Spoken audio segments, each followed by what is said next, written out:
There's the PowerPoint. Here is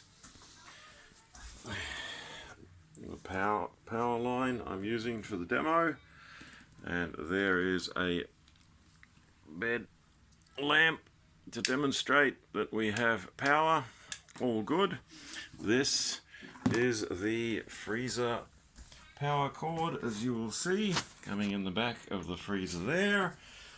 There's your freezer. The freezer is not on.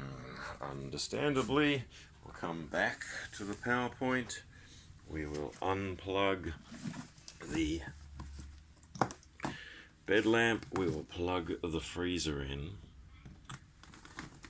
Now the freezer is plugged in.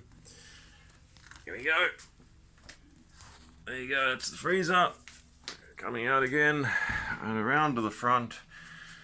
We can sit here and wait for as long as we like. Nothing's happening.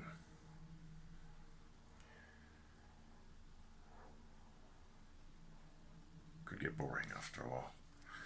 But anyway, that's the setup with the freezer plugged in here to this PowerPoint, which is not the place we'll have it plugged in, but the most visible one for the purposes of shooting a video. Done.